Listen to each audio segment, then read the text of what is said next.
Welcome to Triumph Beyond Trauma, the podcast that explores journeys of resilience and hope. I'm Rosie Skene, a yoga and breathwork teacher and founder of Tactical Yoga Australia. As a former soldier's wife, mum to 3 beautiful kids and a medically retired New South Wales police officer with PTSD, I understand the challenges of navigating mental health in the first responder and veteran community. Join us for incredible stories from individuals who've confronted the depths of mental illness and discovered their path to happiness and purpose, as well as solo episodes and expert discussions. Together, we'll uncover the tools to help you navigate your journey toward a brighter, more fulfilling life. Whether you're looking for helpful insights, practical tips, or just a friendly reminder that you're not alone, Triumph Beyond Trauma has got your back.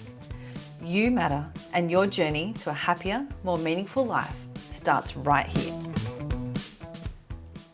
Hello and welcome to a special Christmas episode of Triumph Beyond Trauma. There's no special guest this week. Instead, I thought I'd come on and have a bit of a 2024 wrap up and acknowledge the past 12 months. I started this podcast to connect with first responders, veterans and their families, and I'm incredibly grateful to have reached thousands of listeners this year.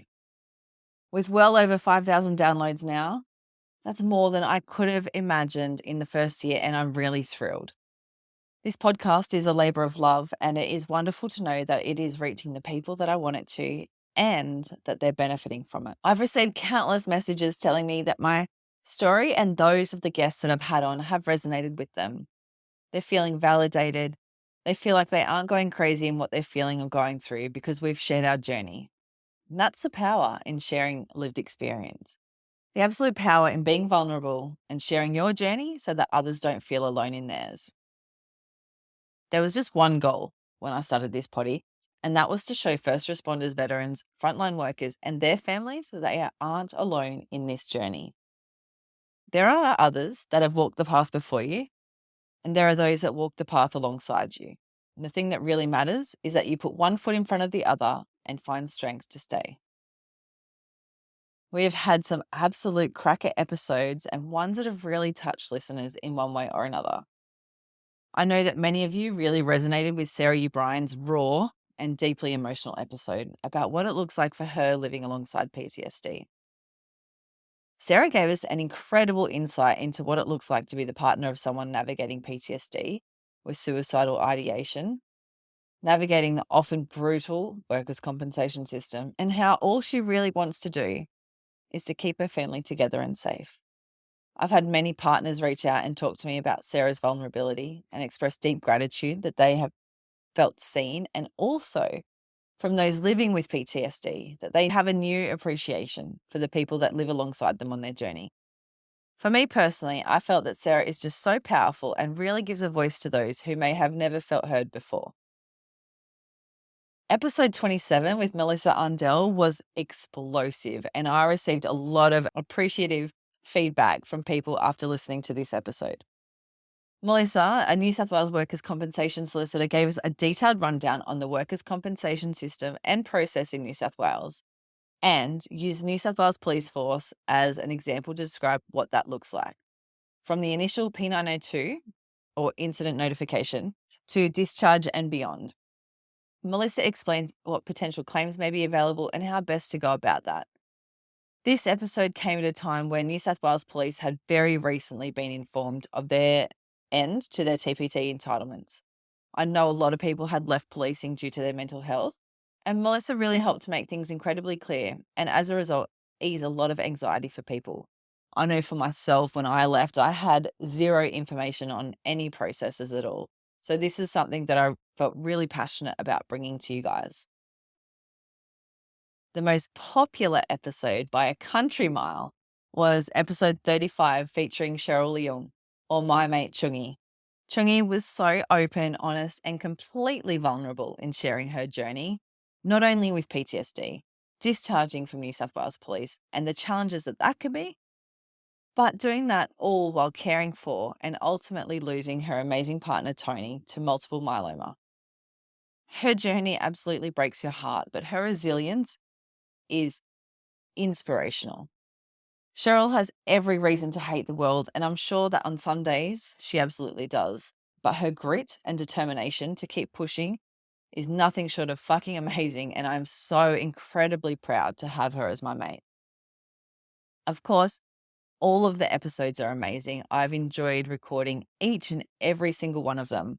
I feel so blessed to be able to have met some incredible people and for them to trust me in sharing their journey. They've done so selflessly and in the hope that it will help others. So, to those that have listened, shared, reached out, you've made this journey truly meaningful. It would be remiss of me not to acknowledge Christmas and the holiday season. And while it can be a really happy and joyous time for some, it can be challenging for others and a time of loneliness, grief, stress, financial pressures, and sadness. And I want to hold space for that today. Personally, for me, Christmas is a challenge. And it's not just the organizing gifts and navigating family logistics.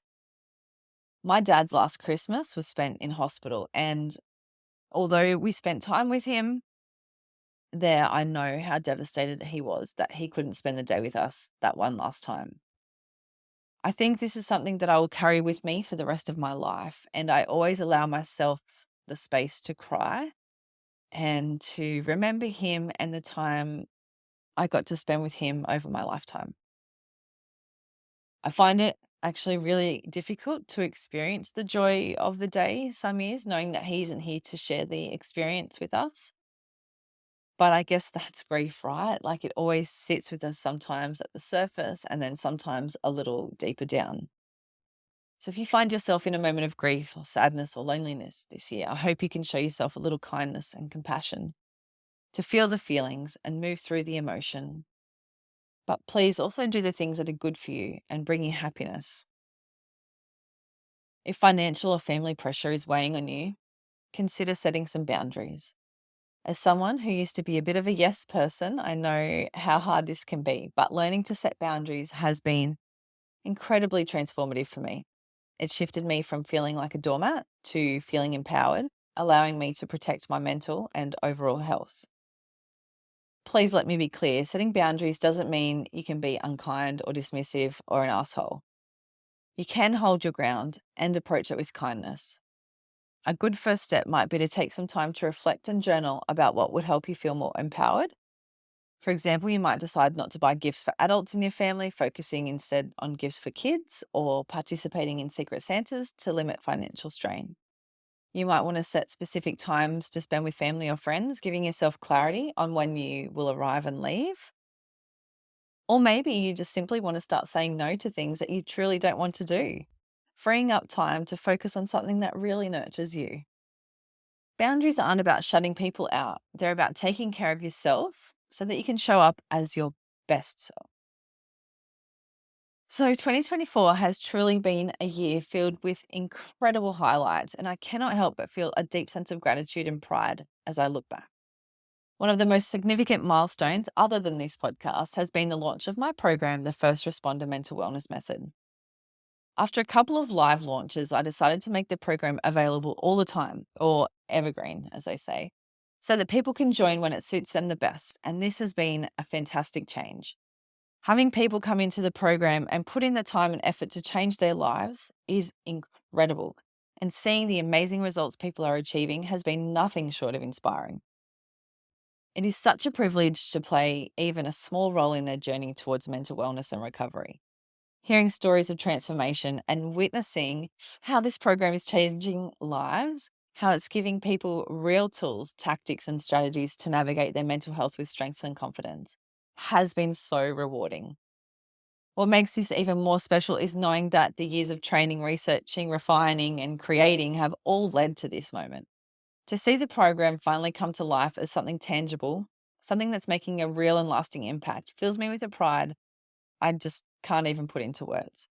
It's been a labor of love, and to see it resonating with the people I created it for, first responders and veterans, makes every moment worthwhile. If you have no idea about what I'm talking about, head over to my website, tacticalyogaaustralia.com, and have a look around there. There's also a couple of freebie practices available for download that you might like to use over the holidays to de-stress and calm the body down. Without a doubt, my biggest lesson for 2024 has been to just do the damn thing, to feel the fear and do it anyway. I've had to get out of my own way many, many, many times this year. To even contemplate getting this podcast off the ground took a lot of work mentally to overcome the imposter syndrome that's always lurking somewhere in my life. And I'm so grateful that I did the work there. One of the best things, oh, one of the things my imposter syndrome challenged me on was asking Keith Banks to come on the podcast to share his journey. I'd read both of his incredibly amazing books and loved them. And I really wanted to get him on the show, but I was so nervous to ask. I realized when I watched the program Australian Crime Stories, The Investigators, that Keith was just as passionate about first responder and veteran mental health as I am. So I got out of my own way, pulled up my big girl pants and asked.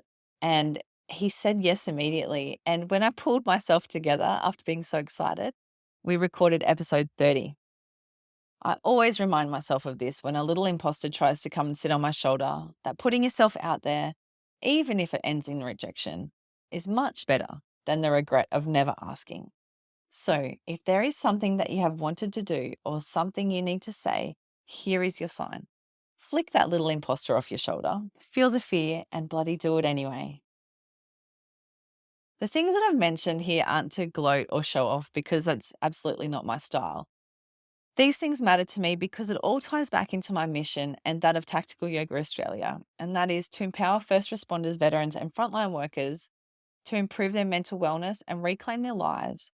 And I can see that slowly but surely this is happening, and I couldn't be more thrilled. I do want to acknowledge that this year hasn't all been rosy.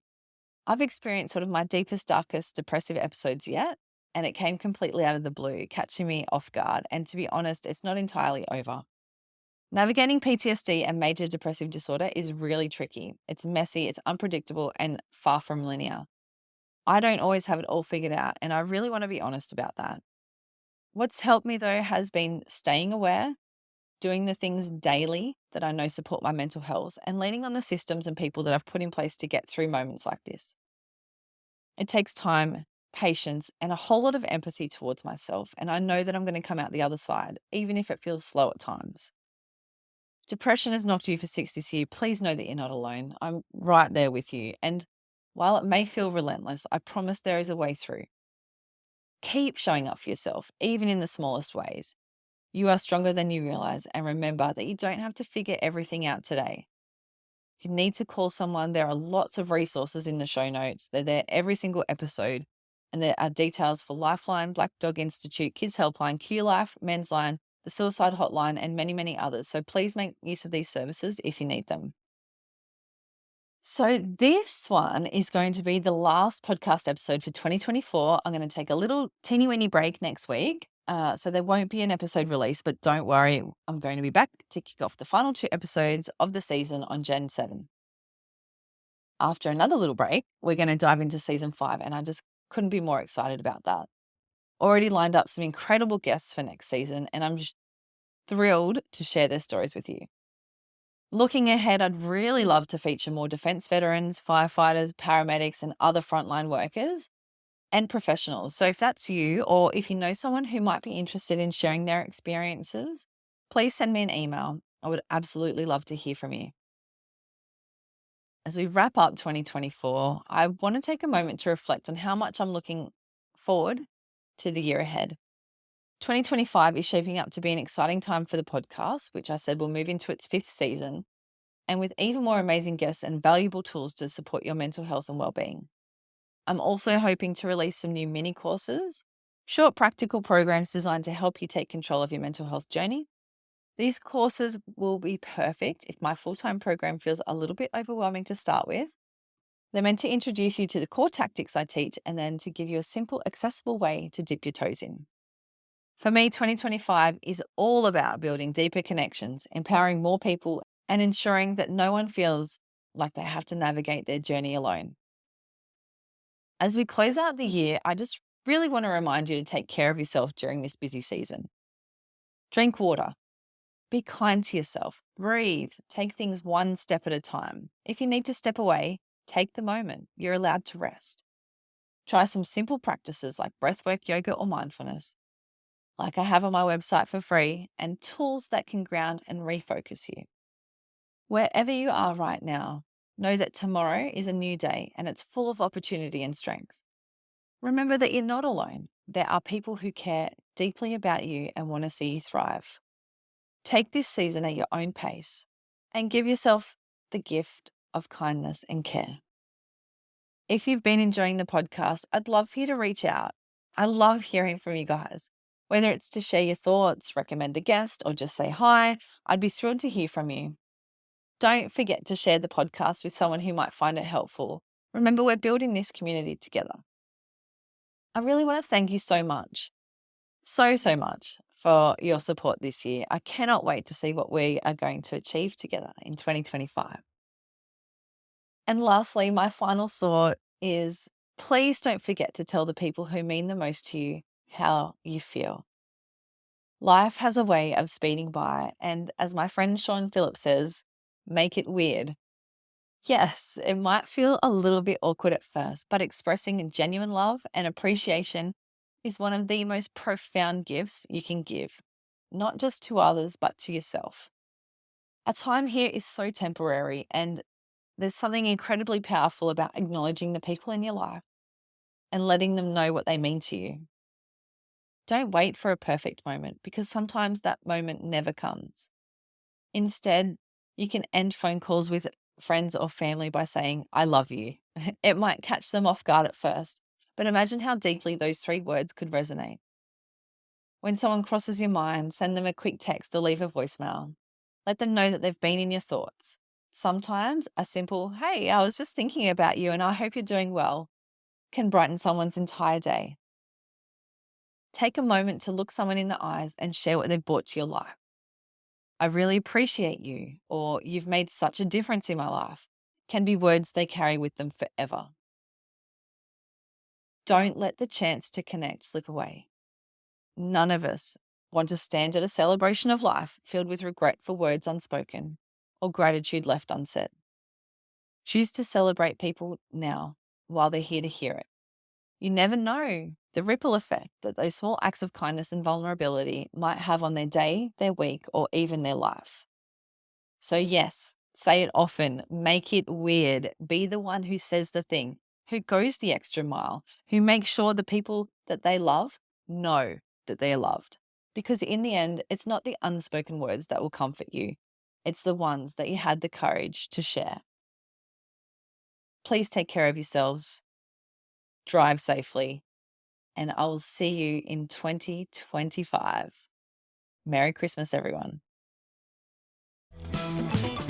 I hope you've enjoyed today's episode. If you have, make sure to hit subscribe so you never miss any new ones.